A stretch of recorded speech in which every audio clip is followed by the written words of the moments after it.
सिद्धेभ्य मंगलमय मंगल करण वीतराग विज्ञान नमो ताहि जाते भये अरहंतादि महान करि मंगल करि हो महाग्रंथ करण को काज जाते मिले समाज सब पावे निज पद राज।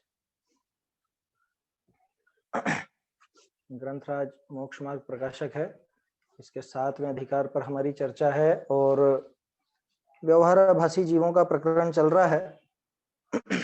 कल तक हमने देखा कि किस तरह से जो व्यवहाराभासी जीव हैं, चाहे वो कुल प्रवृत्ति की अपेक्षा धर्म धारण किए हुए हो, चाहे वो आज्ञानुसारी किसी के देखा देखी या किसी के कहने मात्र से धर्म धारण किए हुए हो, या कोई आजीविका आदि लौकिक प्रयोजन के आधार पर उसने धर्म धारण किया हो, लेकिन उन सब में कुछ प्रवृत्तियां सामान्य होती हैं।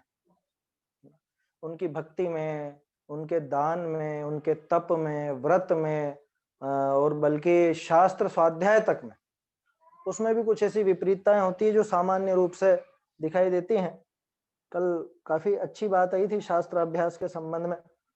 पद्धति रूप प्रवर्तता है, विचार की बहुत बहुत विचार की जरूरत है उस पर। अपने स्वयं की प्रवृत्ति हमको देखनी है कि कहीं हमने कोई पद्धति बना के तो नहीं छोड़ दी। और वास्तव में अगर देखा जाए तो जो भी जीव शास्त्रों को सुनता है लेकिन उन पर चिंतन नहीं करता या अपने जीवन में नहीं उतारता, उसने पद्धति ही बना रखी है और ये पद्धति के हिसाब से ही चल रहा है। इस वजह से ये व्यवहाराभासी है। व्यवहाराभास है, व्यवहार का अवलंबन भी कहाँ है, उसको व्यवहाराभास है। वो प्रश्न है क्या आपका? रेज हैंड हुआ है सिद्धांत जैन। हाँ हाँ हाँ वो है बोलिए। ना, राग आदि तो तभी हटेंगे ना जब हमारी गेर से दृष्टि हटेगी। फिर से बोलिए, मैं सुन नहीं पाया ढंग से। राग आदि तो तभी हटेंगे ना जब हमारी गेर से दृष्टि हटेगी। ज्ञेय से दृष्टि हटेगी तभी राग आदि हटेंगे, ऐसा नहीं कहना चाहिए, बल्कि उसकी रुचि हटेगी तो राग आदि हटेंगे। क्योंकि दृष्टि का अर्थ आप क्या लेना चाह रहे हैं यहाँ पर? दृष्टि का अर्थ अगर रुचि है तब तो ठीक बात है, वहां पर ज्ञेयों से दृष्टि हटानी पड़ेगी। मेरा मतलब ये था कि जब है ना गायक पर दृष्टि जमेगी तो है हम्म। ना गेर से तो दृष्टि हटी जाएगी ना स्वयं। हाँ, पर ज्ञेयों की तरफ से दृष्टि हटेगी, माने उधर की रुचि हटेगी और इधर दृष्टि जाएगी। और इसके लिए द्रव्य गुण पर्याय को भी जानना आवश्यक है। बिल्कुल आवश्यक है, वो बेसिक तो चीज। इसके लिए द्रव्यानि योग का भी शास्त्राभ्यास ना करना पड़ेगा ना। बिल्कुल करना पड़ेगा। तो फिर है मतलब ना क्या सतर्कता रखनी चाहिए जिससे निश्चयाभासी मिथ्या दृष्टि या व्यवहाराभासी मिथ्या दृष्टि नहीं हो सके, या चारों नियोगों का उसी समय क्रम से स्वाध्याय करना चाहिए, मतलब कुछ ये है ना ये मिथ्यात्व हट जाए जिससे निश्चयाभासी वाला। निश्चयभाषी का तो प्रकरण अपना हो चुका, उसके अंदर आया था। हाँ लेकिन मतलब कहीं ना कहीं तो दोनों का कॉम्बिनेशन ही है ना व्यवहाराभासी का भी। नहीं, निश्चयाभासी और व्यवहाराभासी का कॉम्बिनेशन नहीं है। निश्चयाभासी बिल्कुल अलग लाइन पर है और व्यवहाराभासी बिल्कुल अलग लाइन पर है। निश्चयाभासी उन चीजों को बिल्कुल है कह देता, बिल्कुल है कह देता, आचरण में भी है कह देता है वो। किनको? शुभ भावों को। और व्यवहाराभासी इनको दृष्टि में भी उपादेय कह देता है। मेरी बात समझ में आ रही है? फिर से थोड़ा सा मैं स्पष्ट करता हूं। निश्चयाभासी क्या करता है, बात दोनों ही शास्त्रों की कर रहे हैं, कोई दिक्कत नहीं है उसमें, लेकिन गड़बड़ कहां हुई कि जिसको श्रद्धा में हे करना था, निश्चयाभासी ने उसको अपनी प्रवृत्ति में भी हे कर दिया। आया समझ में? उसने उन क्रियाओं को, शुभ भावों को प्रवृत्ति में भी हे कर दिया। और व्यवहाराभासी ने क्या किया कि जो मात्र समझ लो अपने वर्तमान परिस्थिति के अनुसार शुभ भाव होने थे अथवा बाहरी आचरण नजर आना था, उसने उसको श्रद्धा में भी उसी को उपादेय कर लिया। श्रद्धा के विषयभूत वस्तु को तो जानते ही। कल आया ना, कल ये पूरे पेज पर ये बार बार आई बात, परिणामों पर दृष्टि नहीं है, परिणामों पर दृष्टि नहीं है। तो परिणामों पर दृष्टि नहीं है माने वो क्रिया के ऊपर ही झूम गया और इसने क्रिया को बिल्कुल गिना ही नहीं। क्रिया माने यहाँ पे अभी शुभ भाव ही मात्र। आया समझ में? निश्चयाभासी के प्रकरण में तो क्रिया का अर्थ सिर्फ शुभ भाव से लेना, उसको तो वो भी नहीं पुसाता है, शुभ भाव भी उसको बिल्कुल मतलब होने ही नहीं चाहिए ऐसा वो समझता है। तो निश्चयाभास कैसे ना हो ये चीज तो टोडरमल जी दिखा चुके हैं निश्चयाभासी के प्रकरण में, है ना। अब हमारी चर्चा चली भी है इसमें, आगे और भी आएगा, 8वें अधिकार में बहुत अच्छे से आएगा। 8वें अधिकार में जो द्रव्यानुयोग में क्या है वो उसके संबंध में कुछ ऐसी शंकाएं उठाता है ना वो, वहां पे निराकरण किया द्रव्यानुयोग में दोष कल्पना का निराकरण। तो वो जो दोष कल्पना है कि अरे इससे स्वच्छंदी हो जाएंगे या इससे निश्चयाभासी हो जाएंगे, वैसे एक बात बताऊं, निश्चयाभासी आपने आज तक देखा क्या किसी को? मैंने व्यवहाराभासी का प्रकरण जब प्रारंभ किया था तब भी कहा था निश्चयाभासी आपको ढूंढे नहीं मिलेगा और व्यवहाराभास कदम कदम पर है, इसलिए निश्चयाभास से मत घबराओ। आप मत घबराओ का मतलब बाबूजी कहते थे, मैं नहीं कह रहा हूं, क्योंकि बहुत से यूं कहते थे ना अध्यात्म की ऐसी बात सुन के निश्चयाभासी हो जाएंगे, निश्चयाभास हो जाएगा। अरे तुम हो तो जाओ एक बार निश्चयाभासी, ऐसा कहते थे बाबूजी। माने ये निश्चय की इतनी ऊंची बात चलती है और वहां भी हम व्यवहार घुसा देते हैं। वो असल में इस बात से चिढ़ते थे कि जब बिल्कुल परम शुद्ध निश्चय की बात चल रही हो, आत्मा का शुद्ध स्वरूप बताया जा रहा हो, उसका विवेचन चल रहा हो, हाँ ये तो निश्चय से है, ये तो निश्चय से, ऐसा कुछ लोग बोलने लगते बीच में। अरे ये तो निश्चय से का क्या मतलब है? झूठी है क्या बात है? ये तो निश्चय से क्या कहना चाहते हो? या फिर दूसरी तरह से बात करेंगे कि व्यवहार से ऐसा भी है, व्यवहार से ऐसा भी है, कि जब व्यवहार की बात चलती है तब तो तुम नहीं कहते कि निश्चय से ऐसा भी है। जोर किस पे? अपना जोर किस पे है? मैंने प्रारंभ में यही कहा था, व्यवहार पे मतलब व्यवहाराभास होने का चांस ज्यादा होता है, क्रियाकांड पर जोर ज्यादा रहता है। स्वाध्यायियों का भी आया समझ में? हम शास्त्र स्वाध्यायी हैं, हम मुमुक्षु हैं, लेकिन फिर भी आप देखो किस पर जोर ज्यादा है।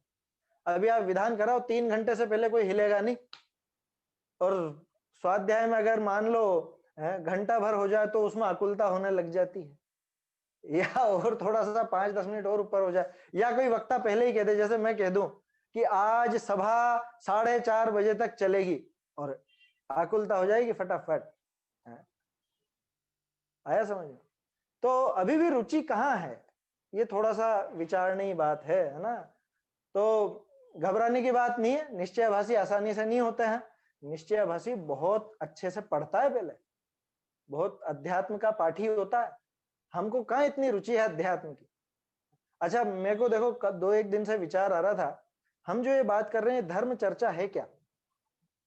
इतने दिन से जो अपन बात करते हैं कि ऐसा नहीं होना चाहिए, ये होना चाहिए, ये गलत है, ये सही है, ये सारी बात करते हैं, ये धर्म चर्चा है क्या? ये धर्म चर्चा नहीं है, ये तो धर्म को लाने के लिए जो पहले भूमिका बनती है उस भूमिका की चर्चा चल रही है अभी तो। धर्म तो इसमें प्रवेश पाएगा।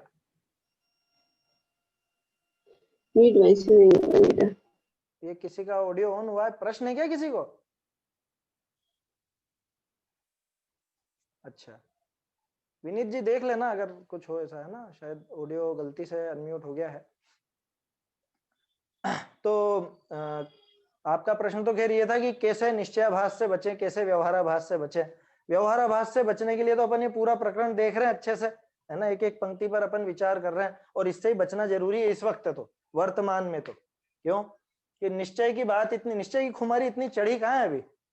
निश्चय की खुमारी चढ़े तो नजर नहीं आए ये क्रियाकांड, कुछ नजर नहीं आया समझ में? खैर मैं ये नहीं कह रहा हूँ निश्चयभासी हो जाओ, बहुत अच्छी चीज है, तो दोनों ही खोटे हैं। हमें तो दोनों नयों का सही सही अर्थ समझकर, दोनों के जो भी कथन आते हैं अपने अध्यात्म शास्त्रों में, उस अनुसार बिल्कुल सही सही ज्ञान करना है, सही श्रद्धान करना है। टोडरमल जी जानते थे कि निश्चय की बात कहते ही व्यवहार की तरफ भागेगा, व्यवहार की बात कहते ही निश्चय की तरफ भागेगा, और दोनों की बात कह देंगे तो उभयाभासी हो जाएगा। व्यवहाराभास जैसा ही खतरा उभयाभास का भी है, क्योंकि हम क्या सोचते हैं प्रवृत्ति में तो व्यवहार चाहिए, श्रद्धा में निश्चय चाहिए, हो गया काम। तो उभयाभास कितना भारी है वो पकड़ में नहीं आता, असल में पकड़ने में सबसे कठिन है उभयाभास, क्योंकि उभयाभासी को लगता है हमने तो दोनों नयों का ग्रहण किया है, हमारे तो सही सही ज्ञान है, बिल्कुल गड़बड़ वहां होती है। खैर वो तो जब प्रकरण आएगा तब उसकी चर्चा करेंगे अपन। अभी तो अपना प्रकरण अब चल रहा है अब एक नया व्यवहाराभासी आ गया यहाँ। कौन सा? धर्म बुद्धि से धर्म धारक व्यवहाराभासी। अभी तक जो बात करी थी ना, उनके धर्म बुद्धि एक के भी नहीं थी। किसी के कुल की बुद्धि थी, किसी के बस ऐसे ही संगति की, किसी महान पुरुष के उपदेश की, या और कोई कारण से, या किसी के तो लौकिक प्रयोजन था। धर्म बुद्धि नहीं थी अभी तक। अब धर्म बुद्धि से धर्म धारक व्यवहाराभासी। देखो अभी तक जो प्रकरण निकले ना, उनमें एकाएक अपन लोग माने जो शास्त्र स्वाध्यायी लोग हैं, स्वाध्याय करते हैं अच्छे से, उनकी संभावना तो कम है। लेकिन ये जो बात चलेगी अब, धर्म बुद्धि से धर्म धारक व्यवहाराभासी, ये अपने जैसे लोगों पर लगेगी क्या? आप धर्म का साधन करते हैं, धर्म धारण करते हैं। धर्म धारण करते माने धार्मिक क्रियाएं, या धर्म का अर्थ धार्मिक क्रियाओं से लेना है ना, व्यवहार से कथन चल रहा।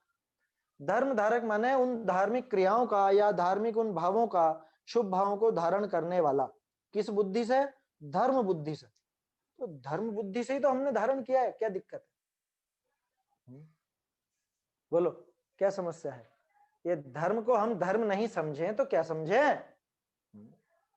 ये जो हेडिंग बनाई है ना, वैसे टोडरमल जी की बनाई हुई नहीं है, लेकिन बहुत सशक्त हेडिंग है ये।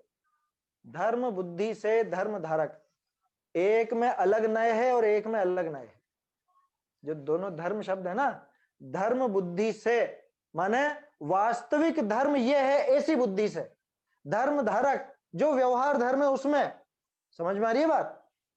हेडिंग मूल में नहीं है, लेकिन इसको समझे कि गड़बड़ क्या है इसमें, हेडिंग में क्या गड़बड़ है।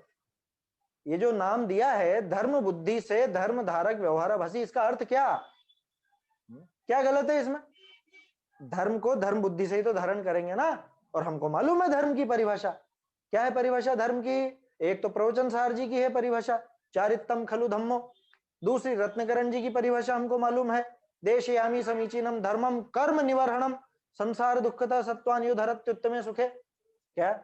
जो संसार दुखों से छुड़ाकर जीव को उत्तम सुख में धर देता है वो धर्म है। ऐसी बुद्धि से हमने इन क्रियाओं को धारण किया है, यह है धर्म बुद्धि से धर्म धारण।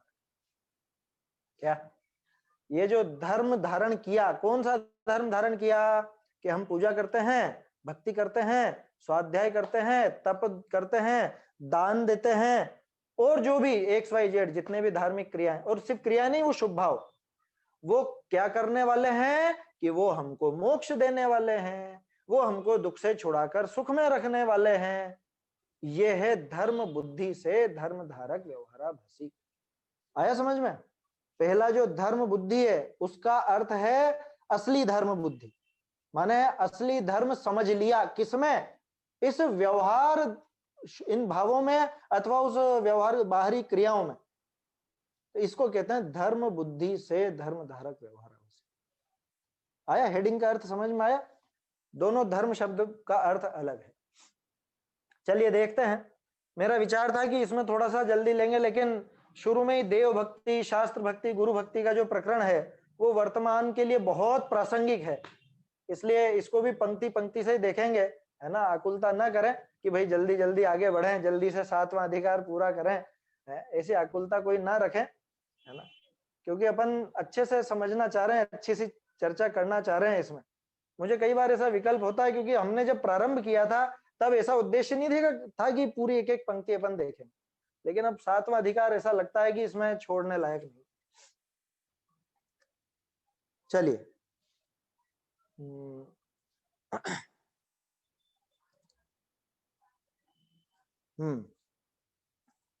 बहुरी, एक सेकेंड, परंतु बहुरी कई धर्म बुद्धि करी धर्म साधे है। टोडरमल जी ने लिखा था, बहुरी कई धर्म बुद्धि करी धर्म साधे है, माने धर्म बुद्धि से धर्म साधते हैं। अब एक बार फिर से ध्यान दिला रहा हूं आपको, ध्यान रखिएगा, और आगे भी प्रकरण आएगा तब भी बात करेंगे। कुछ दिन पहले मैंने बात की थी, शायद ये 5 दिन का गैप हुआ उसके पहले, कि वो जो द्रव्यलिंगी मुनिराज हैं, द्रव्यलिंगी मुनिराज हैं, वो ग्रहित मिथ्या दृष्टि है, ये बात की थी, है ना। किन्हीं को ध्यान होगी, पिछली जो चर्चाएं अपनी चली उसमें सुन सकते हैं, वहां पे भी है। और इसका पूरा मैंने आपको खुलासा भी किया था। उस समय भी किसी ने प्रश्न खड़ा किया था, शायद ये यूट्यूब पर था, इस पर नहीं आ पाया था क्या, कह रहे उनके कौन से कुदेव कुगुरु कुशास्त्र। ये अब जो प्रकरण पढ़ रहे हैं ना अपन, इसमें खुद में टोडरमल जी द्रव्यलिंगी का उदाहरण भी देंगे। और ये जो भावनाएं हैं, अरे पहली लाइन ही पढ़ लीजिए आप तो, धर्म बुद्धि से धर्म धारक कौन है ये व्यवहाराभासी है ना। और ये व्यवहाराभास ग्रहित मिथ्यात्व है या अग्रहित मिथ्यात्व है? ये व्यवहाराभास क्या है कि ये तो ग्रहित मिथ्यात्व है। आया समझ में? अकेले कुदेव कुगुरु और कुशास्त्र ये ही ग्रहित मिथ्यात्व में नहीं शामिल है ना। ग्रहित मिथ्यात्व में तो जो नया नया ग्रहण किया है ना, वो पुराने मिथ्यात्व पर जो नया लेप लगा है, जो नया प्लास्टर हुआ है उस पुराने मिथ्यात्व की दीवार पर, वो सारा ग्रहित मिथ्यात्व की श्रेणी में है। ठीक है, किसी को प्रश्न हो तो बिल्कुल रखें, कोई दिक्कत नहीं, चर्चा करेंगे अपन, फिर से कर लेंगे। चलिए, कई धर्म बुद्धि करी धर्म साधे है, परंतु निश्चय धर्म को न जाने है, ताते अभूतार्थ रूप धर्म को साधे है। देखो इस पंक्ति में हेडिंग का खुलासा आ गया पूरा। आप सोच रहे होंगे धर्म बुद्धि से धर्म धारक में दोनों जगह अलग अलग अर्थ कैसे लिया, ये यहीं पे आ गया, इससे स्पष्ट खुलासा हो गया। क्या कह रहे हैं? निश्चय धर्म को तो जानता नहीं, असली धर्म क्या है उसको तो जानता नहीं है, इसलिए अभूतार्थ रूप धर्म को, एक चीज और बताऊं, टोडरमल जी ने यहां लिखा था अभूतार्थ रूप व्यवहार धर्म को, वो व्यवहार तो उन्होंने काट दिया क्योंकि अभूतार्थ और व्यवहार एक ही अर्थ है। इसके अंदर है, यहाँ पे देख सकते हैं आप, अभूतार्थ रूप धर्म को, ये व्यवहार भी यहाँ पे काटा हुआ है। तो क्या हुआ? असली धर्म को तो जानता नहीं, अभूतार्थ रूप धर्म को साधे है, माने जिसको हम व्यवहार धर्म कहते हैं या जिसको हम धार्मिक क्रिया कहते हैं या धार्मिक शुभ भाव कहते हैं, उन सबको ये साधता किस नाम से? असली धर्म के नाम से। जैसे बच्चे खेलते हैं ना, वो छोटे छोटे कांच के टुकड़े मिल जाए तो ये हमारे हीरे हैं, हीरे। असली हीरा तो कभी देखा नहीं। अच्छा, और वो ऐसे ही समझते हैं, बचपन में ऐसे ही समझते हैं असली हीरे हैं, असली हीरे क्या, हजारों रुपए के लाए हैं हम, बातें बनाते हैं ऐसी। ऐसा ही यहाँ है, असली हीरा देखा नहीं, नकली हीरे को असली हीरा समझ के उसी की रखवाली करता। मेरे ख्याल से शायद एक कहानी है ऐसी, दादा की पुस्तक है ना आप कुछ भी कहो, उसके अंदर एक कहानी है, वो शायद लाल वाली है। लाल एक रत्न होता है, वो उस बालक के पिताजी मर जाते हैं और वो उसके मित्र, मतलब पिताजी के मित्र के पास जाता है वो रत्न लेकर के कि इसकी क्या कीमत है, वो आप जो भी है दे दो। कि बेटा कोई बात नहीं, यही रख, अभी तू पहले सीख, काम सीख, देख, और फिर बड़ा हो जाए तब देखना। तब जब उसको समझ आती है और वो देखता है कि आपने मेरा रत्न बदल दिया, कि नहीं बदला, ये तेरे ही पास रखा था। कि अरे तुम इतने बरसों से ये नकली रत्न की रखवाली करे जा रहा था, नकली रत्न को ये असली रत्न समझ के और ये काम कर रहा था। ऐसी कहानी है ना, मैंने संक्षेप में बताई, आप लोग वहां से देख लीजिएगा अगर रुचि हो उसकी तो। आप कुछ भी कहो मैं है, तो वैसी बात है ये, असली धर्म पता नहीं। बनारसी दास जी का छंद है शुरू में ही, शायद छठा सातवां नाटक समय सार में, धर्म न जानत बखानत अधर्म रूप, इस तरह का कुछ है, बखानत भरम रूप। तो क्या कहा? निश्चय धर्म को न जाने है। देखो व्यवहार शब्द जम रहा था यहाँ पे, अब कह नहीं सकते वो टोडरमल जी ने काटा या बाद में किसी और ने काट दिया, क्योंकि यहाँ लिखा ना निश्चय धर्म को नहीं जानता और अभूतार्थ रूप व्यवहार धर्म को साधे, ऐसा व्यवहार लिखा हुआ था लेकिन वो काटा हुआ है अभी। तो व्यवहार वैसे चल सकता था क्योंकि निश्चय लिखा ही है आगे, निश्चय को जानता नहीं, और व्यवहार जो अभूतार्थ रूप है ऐसा धर्म सामने आया, उसी को साधता है, उसी को साधता माने उसी का साधन करता है, उसी में इसकी रुचि रहती है, उसी में पूरा मन लगाता है, उसी के पीछे पूरा जीवन न्योछावर कर देता।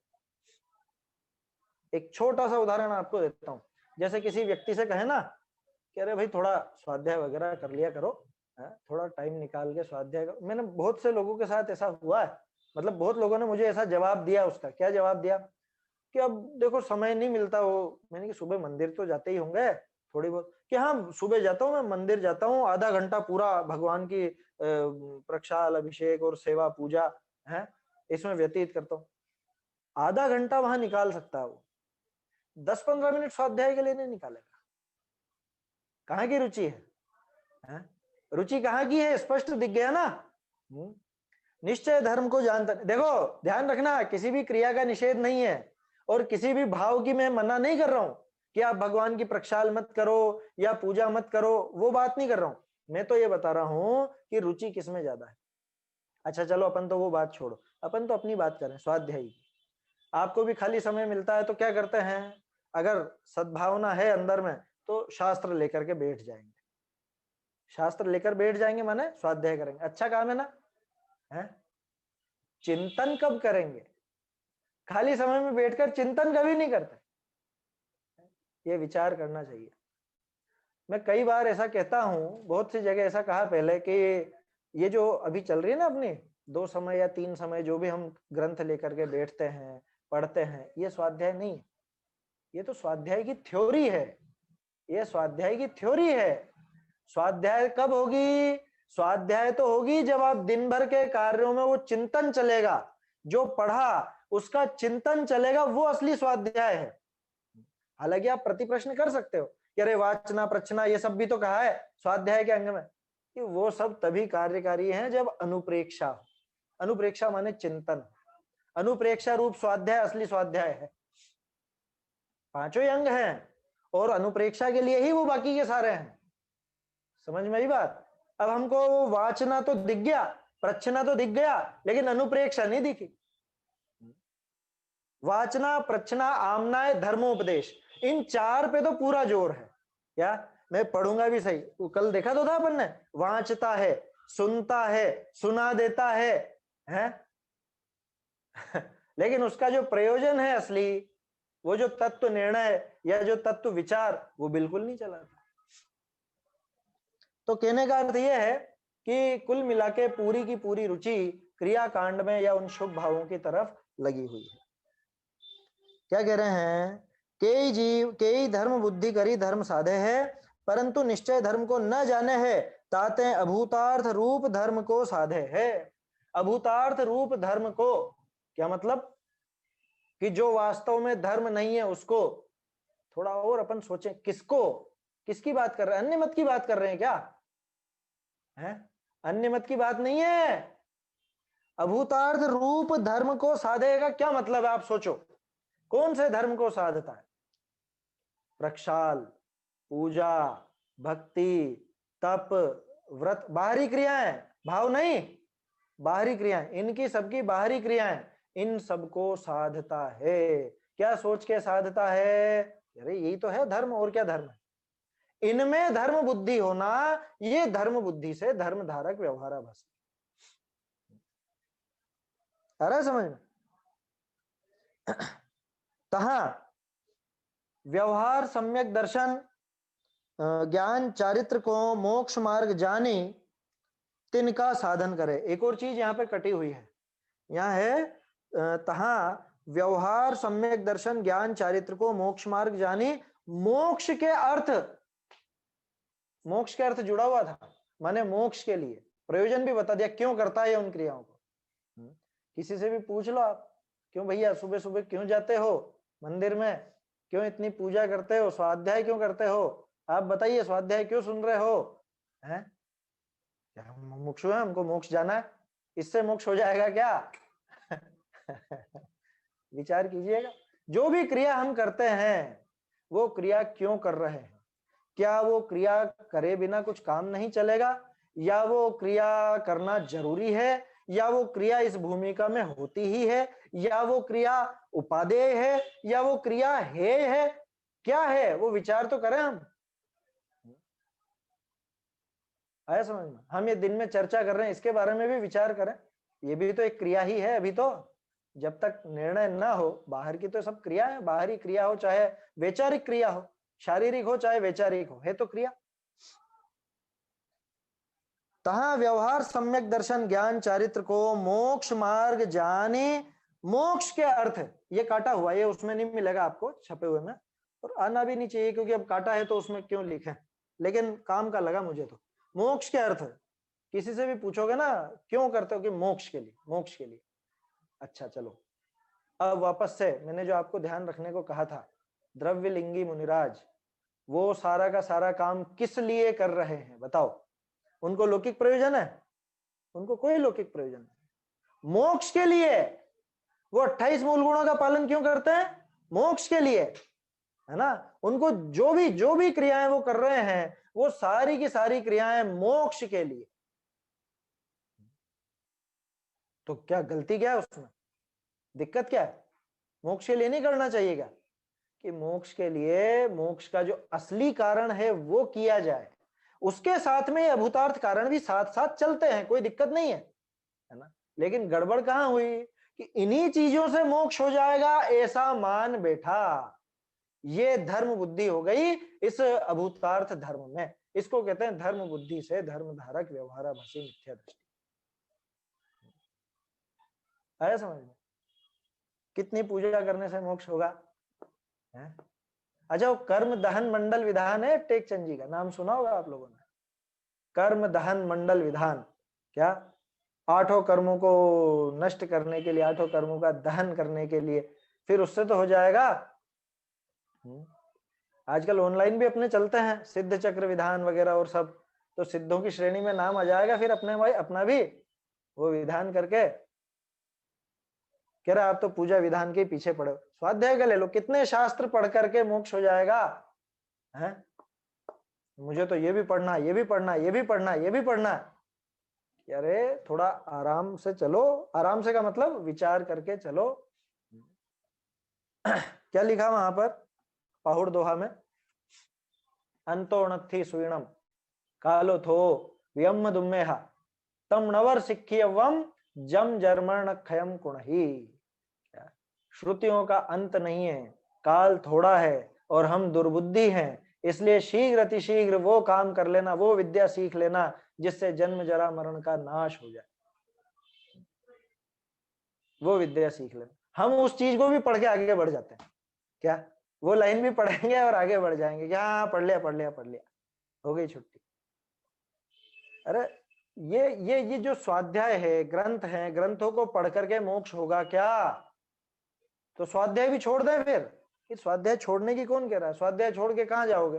स्वाध्याय छोड़ के आत्मा में जाओ तब तो छोड़ देना, कोई दिक्कत नहीं। लेकिन स्वाध्याय छोड़ करके और व्यर्थ की बातों में, पाप क्रियाओं में, अशुभ भावों में लगो तो फिर तो खुद का नुकसान ही करोगे। यहाँ टोडरमल जी बिल्कुल खरी खरी सुनाएंगे अभी आगे। ये तो कुछ भी नहीं है, अभी शुरुआत हुई है। ये तो हमारी देव भक्ति कैसी, हमारी शास्त्र भक्ति कैसी, गुरु भक्ति कैसी, सम्यक दर्शन सम्यक ज्ञान आदि का कैसा अन्यथा रूप हमने दिमाग में बना रखा है, बहुत बारीकी से निकालेंगे टोडरमल जी। क्या कह रहे हैं? तहा व्यवहार सम्यक दर्शन ज्ञान चारित्र को मोक्ष मार्ग जानकर। क्या है व्यवहार सम्यक दर्शन ज्ञान चारित्र? क्या चीज है व्यवहार सम्यक दर्शन ज्ञान चारित्र? देव शास्त्र गुरु का श्रद्धान, है ना, ये व्यवहार सम्यक दर्शन है। अथवा 7 तत्व का श्रद्धान, 7 तत्व का जो विचार चलता है, तत्व विचार में संतुष्ट हो जाते हैं। अरे बहुत बहुत आनंद आ गया, आज तो 15-20 मिनट हमने कुछ भी शास्त्र वगैरह नहीं लिया, हम तो बैठ के आराम से चिंतन कर रहे थे, बहुत अच्छा लगा। अरे वो चिंतन में भी अटकने जैसा नहीं है, यहाँ तो ये बात है। उस चिंतन में भी अटक जाए, हालांकि चिंतन होगा, शास्त्राभ्यास होगा, चिंतन भी होगा पहले, है ना, लेकिन वो अटकने जैसा नहीं है। खास बात ये है। क्या कह रहे हैं? व्यवहार रत्नत्रय। व्यवहार रत्नत्रय माने कि एक तो देव शास्त्र गुरु का श्रद्धान, 7 तत्व का चिंतन, 7 तत्व का विचार, ये व्यवहार सम्यक दर्शन हो गया। व्यवहार सम्यक ज्ञान क्या? ये जो सबसे ज्यादा हम करते हैं, शास्त्र स्वाध्याय, शास्त्रों को पढ़ना, सुनना है, चर्चा करना, ये हो गया व्यवहार सम्यक ज्ञान। और व्यवहार सम्यक चरित्र, वही व्रत तप उपवास आदि वो सारी चीजें आ गई। कुछ नियम आदि लेना, या हमारे समझ लीजिए चारित्र में और विशुद्धि बढ़ाना, शुभ भावों में वृद्धि होना, इसका नाम है व्यवहार सम्यक चारित्र। अब दिक्कत क्या हुई कि व्यवहार सम्यक दर्शन ज्ञान चारित्र को मोक्ष मार्ग जानकर उनका साधन करता है, उन्हीं का साधन करता है, बल्कि ऐसा समझना। किस लिए करता है? मोक्ष के अर्थ, मोक्ष के लिए। मोक्ष के लिए उनका साधन करता है और कुछ नहीं रहा है इसको, उनसे मोक्ष साधना चाहता है, जबकि वास्तव में इसको पता नहीं है कि इन क्रियाओं से तो मात्र, यानी इन भावों से तो मात्र शुभ भाव होगा, शुभ भाव हो सकता है, शुभ भाव कभी मोक्ष का कारण बनता नहीं। इन चीजों पर विचार नहीं करता। देखो तहां अब सबसे पहले, अच्छा हाँ ठीक है, परीक्षा वाला आ जाएगा अभी तो। सम्यक दर्शन का अन्यथा रूप, ये हेडिंग आ गई। देखिए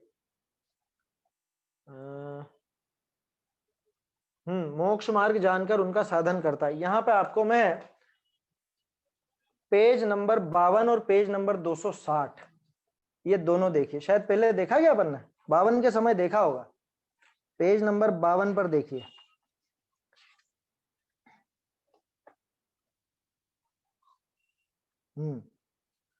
ऊपर से पहले ही पैराग्राफ है, तथा कदाचित सुदेव सुगुरु सुशास्त्र का भी निमित्त बन जाए तो वहां उनके निश्चय उपदेश का तो श्रद्धान नहीं करता, निश्चय धर्म को तो नहीं साधता, व्यवहार श्रद्धान से अतत्व श्रद्धानी ही रहता। बिल्कुल वो की वही बात है ना।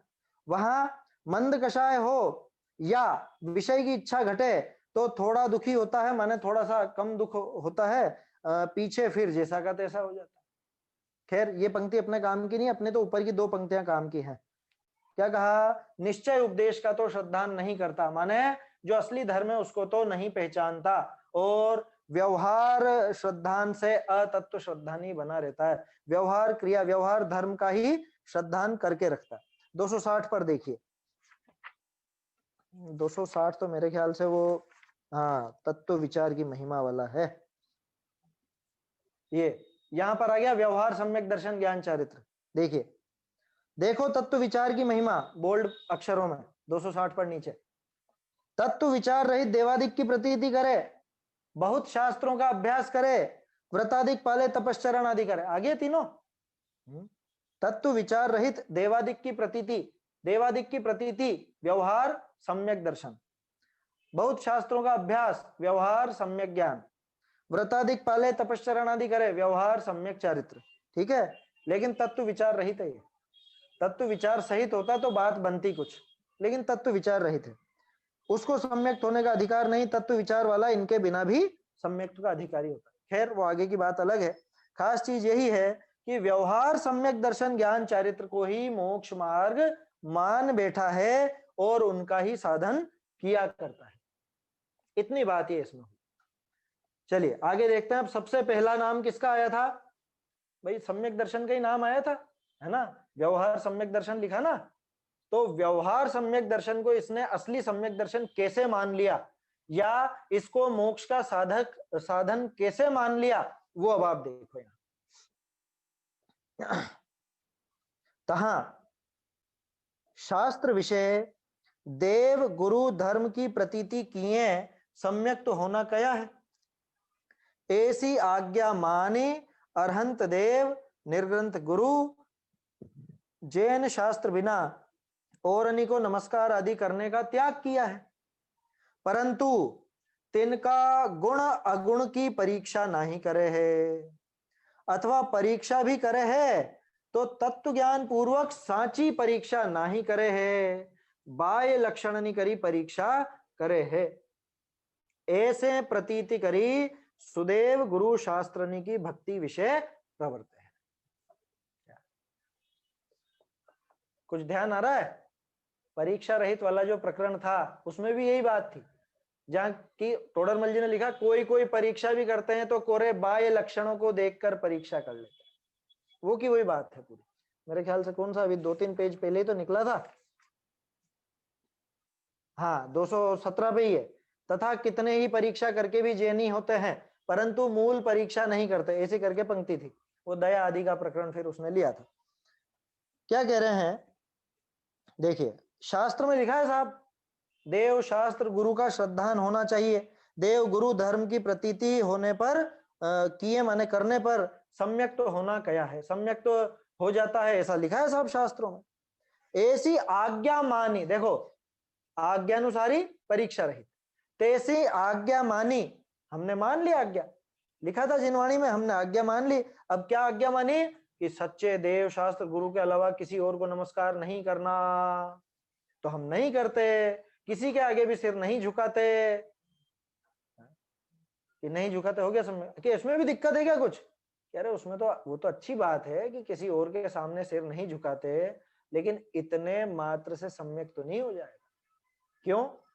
कि सिर कैसे झुका रहे हो, परीक्षा करके कि बिना परीक्षा करे? लिखा ना यहाँ, देव एक सेकंड, ऐसी आज्ञा मानिए अरहंत देव निर्ग्रंथ गुरु जैन शास्त्र बिना और को नमस्कार आदि करने का त्याग किया। हमारे तो त्याग है साहब, हम तो दूसरों के जाते भी नहीं है, दूसरे मंदिर में हम प्रवेश भी नहीं करते।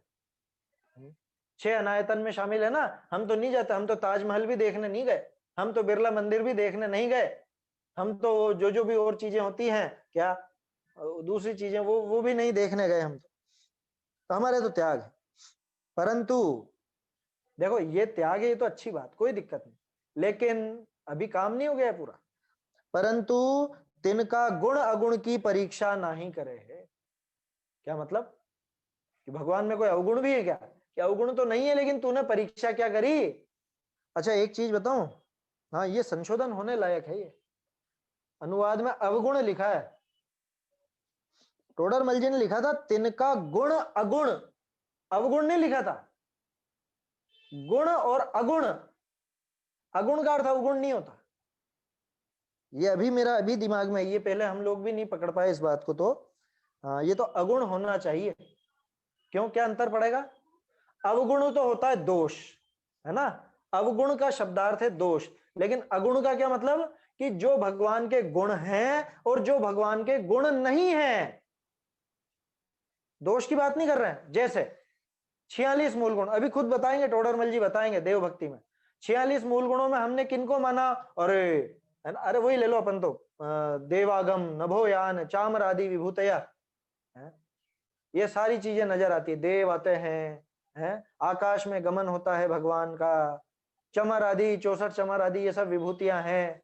तो बोलो ये भगवान के गुण है क्या? ये गुण नहीं है, ये अगुण है, अवगुण नहीं है। समझ में आ रही है बात? तो ये यहाँ पे सुधार होना चाहिए, मैं नोट लगा लूंगा आगे जब भी और इसमें कुछ जुड़ेंगे तो। ये वास्तव में ये संशोधन आज पकड़ में आया है, ये अगुण शब्द है, अवगुण नहीं है ये।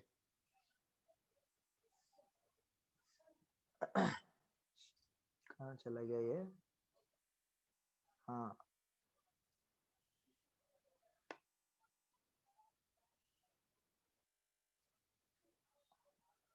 275।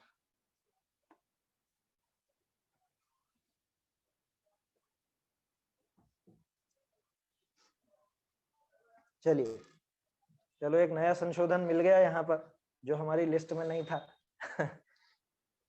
तिनका गुण अगुण की क्या मतलब? कि भाई जब भगवान के स्वरूप का विचार करने बैठे तो ये देखना चाहिए कि ये इनके गुण हैं और ये इनके गुण नहीं है, लेकिन इनसे हमको महिमा आती।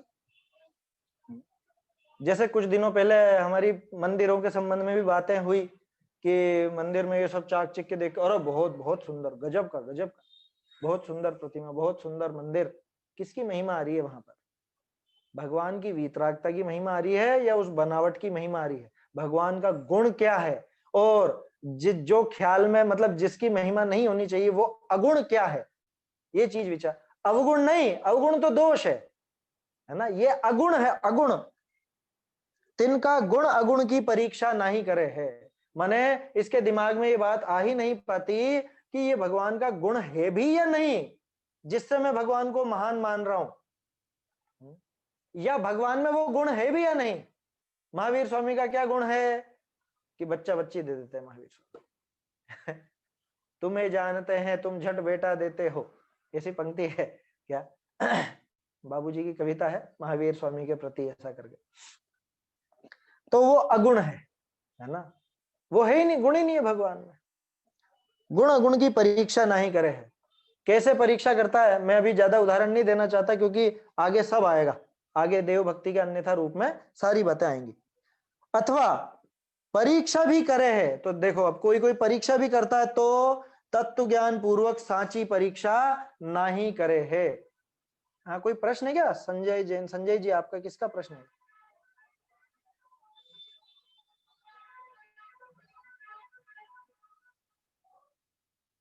विनीत जी देखना, रेज हैंड हुआ है, आप अनम्यूट करके बोलिए, आवाज नहीं आ रही। हाँ भैया जय जिनेन्द्र। हाँ जय जिनेन्द्र। भैया एक बार गुण अवगुण बता दीजिए ना, अगुण और अवगुण। अच्छा, अगुण और अवगुण, चलिए हाँ। फिर से देख लेते हैं। अवगुण का शब्दार्थ तो है दोष, है ना, माने जो अवगुण है वो तो दोष के लिए आता है। तो पहली बात तो अपन यूं विचार करें, जैसे यहाँ पंक्ति लिखी, परंतु उनके गुण अवगुण की परीक्षा नहीं करते, तो ये पंक्ति बड़ी अटपटी लगेगी कि भगवान में अवगुण कहाँ है जो अपन उनके गुण और अवगुण देखेंगे। खास अच्छा। चीज ये है कि भगवान में क्या क्या चीजें हैं, उनमें से हमने किनको गुण मान रखा है, क्या तो गुण है और क्या गुण नहीं है, जिनको भी हम गुण के रूप में पूज लेते हैं, मान लेते हैं। जैसे कि भगवान की महिमा किस लिए है, किसी सामान्य व्यक्ति से पूछो तो कि अरे भगवान का सर्वांग सुंदर शरीर होता है, भगवान के सफेद खून होता है, भगवान के नाखून और केश नहीं बढ़ते हैं, उनके मल मूत्र नहीं होता है। ये भगवान के गुण हैं या अगुण हैं? ये भगवान के गुण नहीं है, माने वास्तविक गुण नहीं है, इसलिए वो अगुण है। टोडरमल जी ने यहाँ पे अगुण लिखा, मैं इसका फोटो नहीं खींच पाया शायद, हाँ इसका नहीं खींचा क्योंकि ये ध्यान में ही नहीं था ना पहले। देखिए यहाँ दिखा देता हूँ, जिनके पास पुस्तक हो देख लें, ये आखिरी पंक्ति में आपको दिख जाएगा, दिख रहा है? जी जी जी जी। तिनका, हाँ यहीं पर ही है, तिनका गुण अगुण, अवगुण नहीं लिखा टोडरमल जी ने, अगुण लिखा, अगुण। और टोडरमल जी का मैंने पहले भी बता रखा है कि टोडरमल जी एक एक बिंदी तक का ध्यान रखते हैं, बिंदी तक का, बिंदी लगते ही अर्थ बदल जाता है ना। तो वो अवगुण में अवगुण छोड़ के अगुण लिख देते हैं, ऐसा तो मुझे नहीं लगता। माने यहाँ जो अगुण शब्द है वो दोष के लिए नहीं है, बल्कि उन बातों के लिए है जिनको हम गुण मान बैठे, जिनको हम गुण मान लेते हैं, है ना। जैसा भी अपन ने बात की थी, देवागम नभोयान चामरादि विभूतया, समंतभद्र स्वामी ने कहा ये गुण नहीं है, ये अगुण है। गुण क्या है कि आप निर्दोष हो, युक्ति शास्त्र सत्वमेवासी निर्दोष हो, युक्ति शास्त्र विरोधी बात है, ये आपके विशेष गुण है, ये असली गुण है जिनकी वजह से भगवान पूज्य हैं, जिनके राग द्वेष नहीं है, जो सर्वज्ञ है, ये असली गुण है। अब विचार करें, हम बोलते हैं भगवान के अरहंत के कितने मूल गुण, कि 46 मूल गुण, और 46 मूल गुणों से अपन उनकी पूजा भी करते हैं, उनके गुण भी गाते हैं। लेकिन वास्तव में विचार करें गंभीरता से, तो उन 46 में से भगवान के असली गुण कितने हैं? 4 चतुष्ट है। असली तो 4 अनंत चतुष्ट है ना। बाकी 42 तो पुण्य के उदय से, कुछ तो शरीर आश्रित हैं, कुछ जो देवों द्वारा किए गए हैं वो सब है। 10 जन्म के, 10 ज्ञान के, 14 देवकृत और 8 प्रातिहार। तो ये गुण अगुण है ना। देखो नई चीज निकल गई चर्चा में, है ना। क्या है, वादे वादे जायते तत्व बोध, चर्चा होती है तो और खुलासा होता है।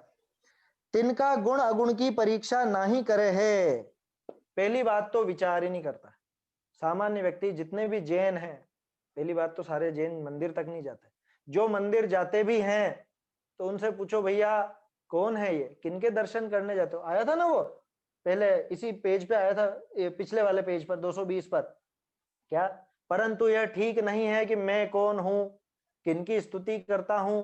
ठीक नहीं है माने निर्णय नहीं है, मैं कौन हूं, किनकी स्तुति करता हूं, किस प्रयोजन के अर्थ स्तुति करता हूं, जिनकी स्तुति करता हूं उनका स्वरूप क्या है, इनके गुण क्या है, इनमें ऐसी क्या विशेष बात है जो मैं इनकी ही क्यों करनी, दूसरों की क्यों नहीं करनी, ऐसी क्या विशेषता।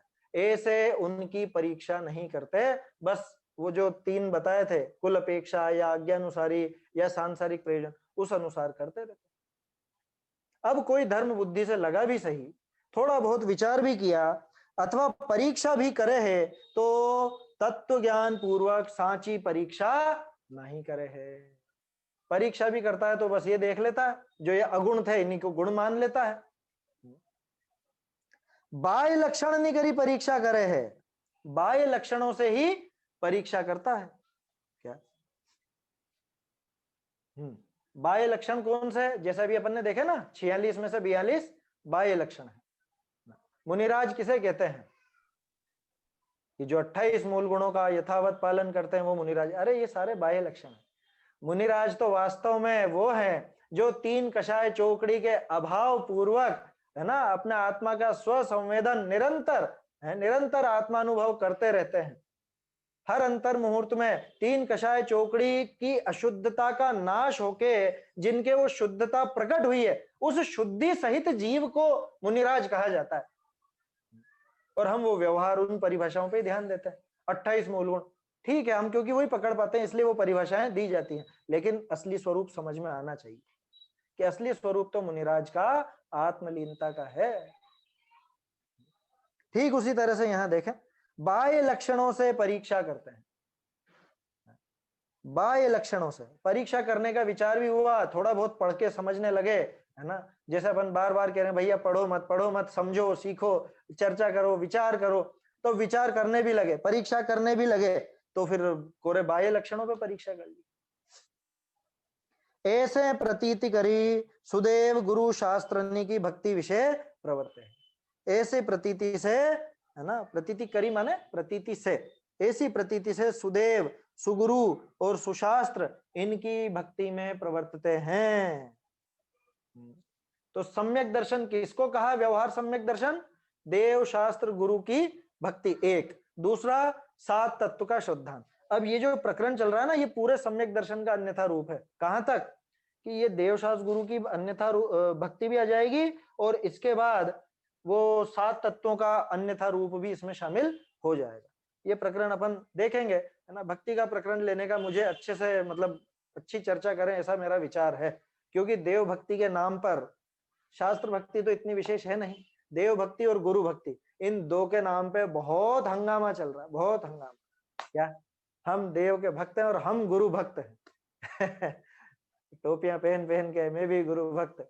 गजब हो गया। खैर चलिए देखेंगे, आज तो समय हो गया है, कल ये प्रकरण प्रारंभ करेंगे, देव भक्ति का अन्यथा रूप।